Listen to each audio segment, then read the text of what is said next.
송은재TV 시작합니다. 최근 들어서 북한의 대남 지령문이 바뀌었다. 내용, 주제가 바뀌었다. 그러니까 북한의 공작원들이나 대남 선전 매체에서 크게 이야기하는 이 지령문의 내용이 바뀌었다. 그동안은 주로 미국에 반대하라, 일본에 반대하라, 반일, 반미 또는 국가 주요 시설물을 파괴하라 이런 것들이 주요 내용이었는데 최근 들어서는 보수정당 국민의힘 내부의 분열, 갈등을 조장하라, 윤석열 정부에 대한 반정부 시위를 강화하라 이런 내용들이 주를 이루고 있다고 하는 겁니다. 총선이 다가오면 선거철이 되면 북한의 지령이 이렇게 바뀐다. 북한의 이 대남 선전 선동을 강화하고 이런 시위를 조장하는 이런 것들이 흔히 있어 왔는데 이번에는 좀 색다르다라고 하는 부분입니다. 그러니까 윤석열 정부의 일본과 미국에 대한 이 외교 정책, 이 외교, 안보 이런 부분에 대해서도 이재명의 민주당이 거의 반국가단체다 이렇게 생각할 만큼 반대를 하고 가짜 뉴스를 통해서 공격을 하고 비방을 하는 것을 보면서 또 국민의힘 내부에서도 유승민이나 이준석 등이 윤석열 정부를 비방하는 것을 보면서 이 북한의 대남 지령문의 변화, 이게 과거와는 달리 흔히 색깔론이다 이렇게 또 반발하는 척도 있고 해서 최근 들어서 간첩이 어디 있나? 문재인 정권 때 이런 말까지 있었지 않습니까? 많이 무뎌진 게 사실입니다. 그런데 다시 한번 들여다보게 됐다. 이거 한번 다시 짚어봐야 된다. 이 문제입니다. 조선일보가 오늘 보도를 했습니다. 그러니까 정보 소식통에 따르면 했는데 국정원입니다. 국정원 관계자가 아니면 이런 내용은 나올 수가 없습니다. 내용의 핵심은 이런 겁니다. 창원, 제주 간첩단 이런 여러 가지 간첩단이 잡혔습니다. 윤석열 정부 들어서 이렇게 간첩단들이 잡히고 많은 단체들이 노출이 되자 북한이 대남 공작 전략의 변화를 꾀하고 있고 내용도 좀 바뀌고 있다. 그동안은 국가 주요 시설 파괴, 반미, 반일 이런 게 주를 이루었지만 최근 들어서는 국민의힘 내부에 굉장히 구체적으로 김기현 대표 리더십을 흔들어라. 대통령실의 막가파식 총력전 때문에 김기현 체제가 들어선 것이다. 국민의힘이 윤석열의 사당이 되어가고 있다. 이런 부분을 집중 부각하라. 이게 지금 북한의 지령입니다. 또 안철수계, 이준석계 이런 비윤계 의원들에 대해서 공천 대학살이 일어날 것이다. 결국은 새로운 정당을 창당할 수밖에 없다. 이런 점을 계속 이야기하고 제3신당론을 띄워서 집권 여당의 분열을 꾀하라. 이런 갈등을 조장하라. 이런 내용이 이제 지침으로 내려오고 있다고 하는 겁니다. 총선을 앞두고 민생 파탄, 권력욕에만 눈이 멀어 있는 대통령 이런 식으로 가져가라. 또 대남 진행문에는 야권, 종교계, 사회단체 등이 파쇼 독재자, 검찰 만능주의자 윤석열을 내년 국회의원 선거에서 반드시 심판에 쫓아내야 한다. 이런 식으로 지금 지령이 내려오고 있다고 하는 겁니다.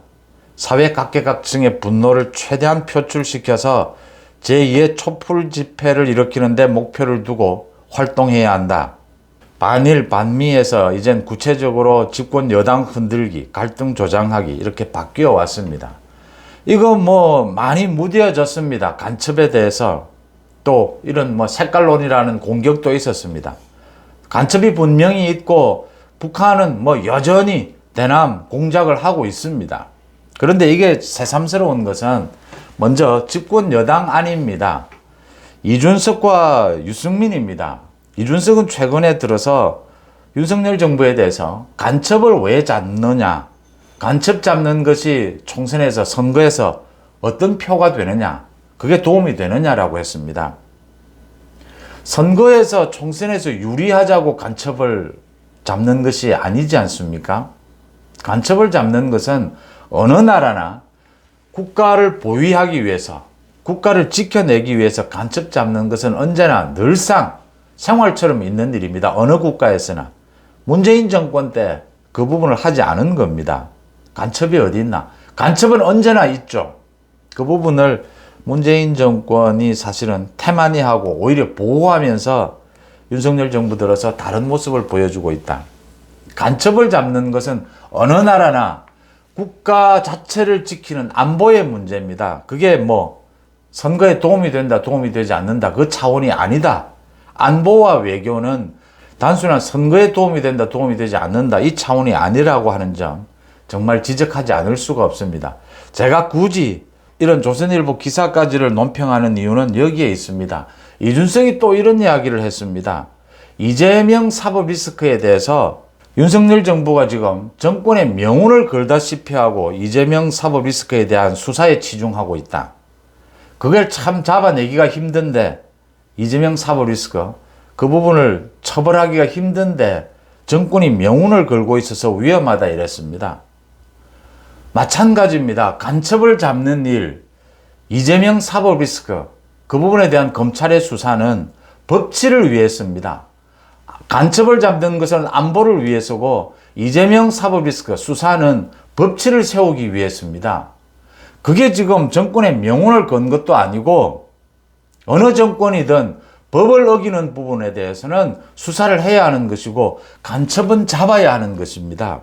국민의힘에서 이준석을 아예 도려내야 된다라는 데서 넘어가서 우리 정치권에서 이준석을 도려내야 된다라고 말씀드리는 이유는 이 이유입니다. 이준석은 지금 국민의힘에서 도려내는 것에서 더 나아가서 정치를 해야 될, 국정을 담당해야 될 자세, 기본적인 자세가 안 되어 있다는 부분을 지적을 합니다. 국가 운영, 안보, 법치 부분에 있어서 이준석은 오로지 선거에 유리하냐 유리하지 않느냐 이것만 봅니다. 선거 기술자입니다. 그러니까 애초에 유승민, 이준석 이런 사람들은 정치를 해야 될 자질, 태도가 안 되어 있는 겁니다. 그런 사람들이 정치를 하니까 그동안 수많은 논란과 갈등만 빚어왔다. 아예 기본 커트라인 60점이 안 되는 사람들이다. 이 정치권에서 완전히 도려내야 될 사람들이다. 지금 태영호와 김재원에 대해서 징계, 윤리위 징계 이야기가 있는데 이게 형평성 문제가 되는 겁니다. 김재원과 태영호도 잘못한 부분이 있습니다. 태영호는 또 대통령실에 이진복 정무수석을 거론해서 좀 말실수가 잦습니다. 태영호는. 그게 녹취록이 또 MBC에 보도가 돼서, 그러니까 태영호가 자기 보좌관들과 이렇게 이야기를 하면서 대통령실에서 좀 민주당, 이재명의 민주당이 공격하는 부분에 대해서 최고위원들이 좀 더 공격적으로 맞서야 한다. 그래야 뭐 앞으로 공천에 유리하지 않겠느냐. 이런 식으로 이야기했다. 이진복 수석이 그런 식으로 이야기했다. 이 이야기를 보좌관들한테 한 게 녹취가 돼가지고 그게 MBC에 보도가 됐습니다. 그러자 태영호는 또 그런 이야기를 한 적이 없다. 그런 내용이 과장된 것이다. 자기가 지어내서 한 이야기다. 이렇게 지금 수습을 하고 있는데, 그런 내용을 대통령실에서 특히 이진복 수석이 그런 의도로 했을 리도 없고, 그게 사적으로 전혀 그런 내용으로 그런 의도로 하지 않았는데 태영호가 좀 과장해서 받아들여서, 또는 그런 내용 자체가 없는데 태영호가 보좌관에게 실언을 해서 가볍게 좀 입을 놀리는 이런 부분들이 있습니다.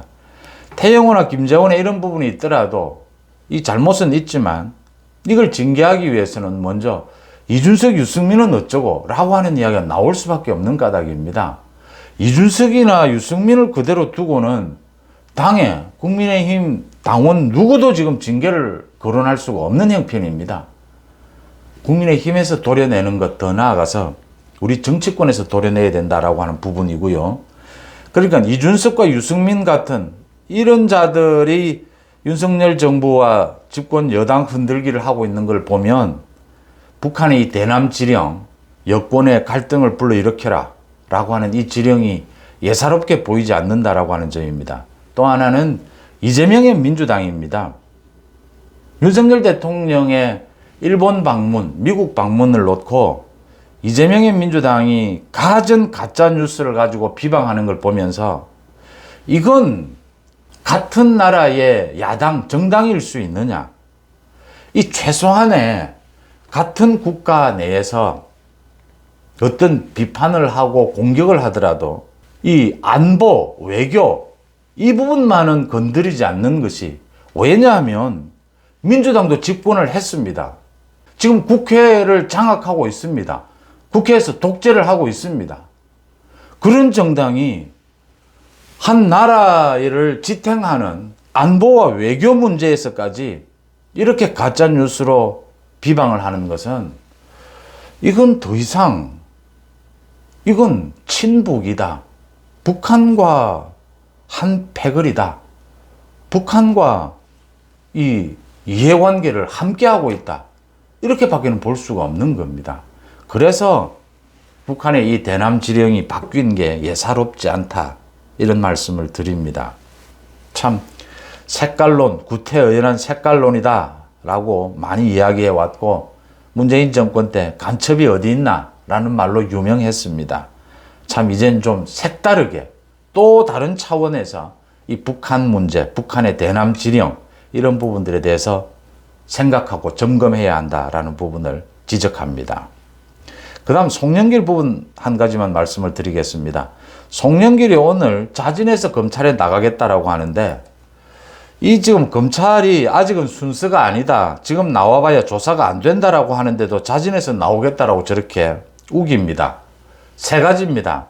하나는 자신의 목까지 지금 검찰에 칼이 들어왔습니다. 먹고 사는 문제 연구소입니다. 송영길의 이 외곽 후원 조직인 먹고 사는 문제 연구소가 송영길 지난 전당대회 이 경선에서 핵심 조직이었다.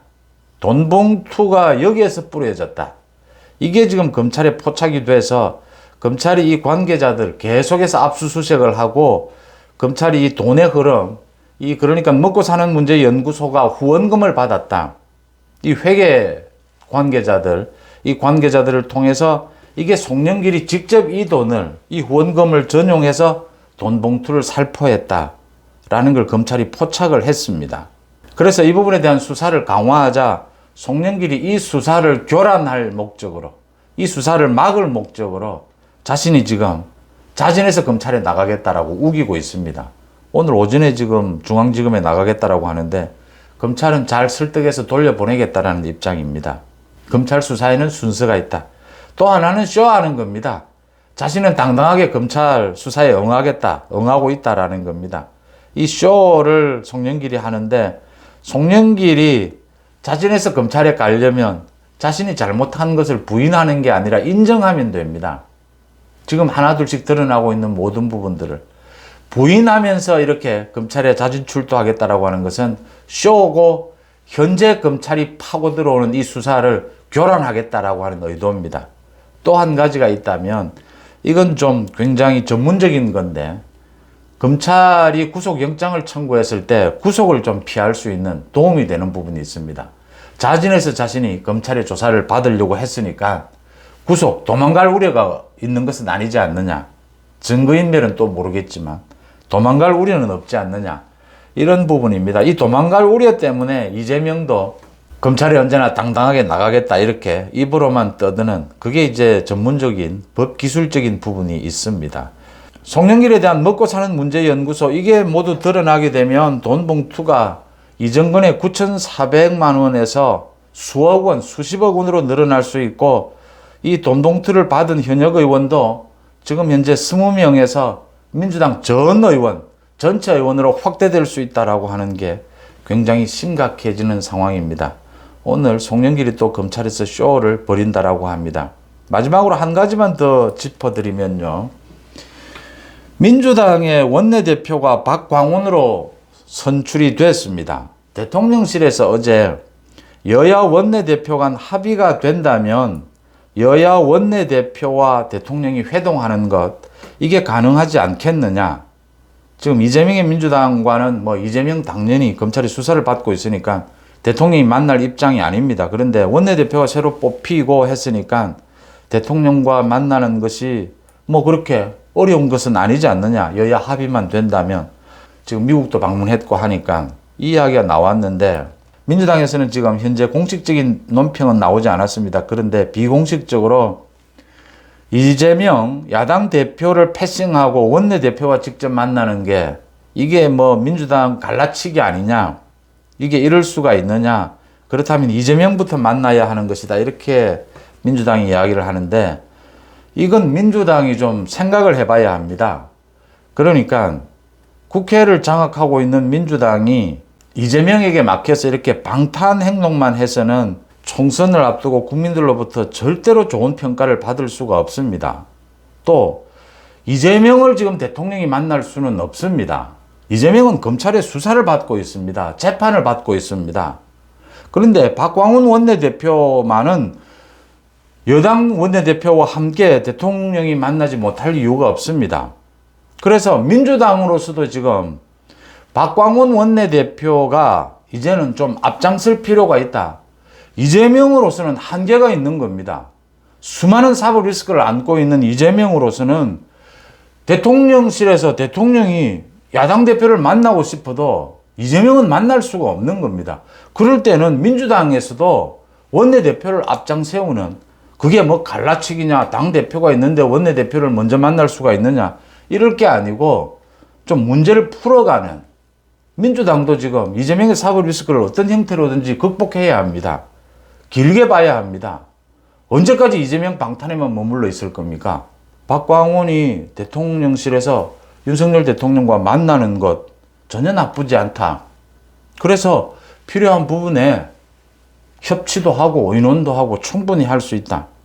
이재명이 반발하고 이재명이 목리를 부리는 것은 이루어질 수 없겠지만 민주당이 언제까지 이재명에게 끌려다녀야 하느냐, 개딸들에게 끌려다녀야 하느냐, 민주당도 좀 현명하게 생각할 때가 되었다. 이 부분을 지적합니다. 민주당으로서도 분리할 게 전혀 없다. 민주당으로서도 꼭 필요한 일이다. 이 생각의 전환을 할 때가 됐다. 이런 말씀을 드립니다. 송은재TV 마칩니다. 고맙습니다.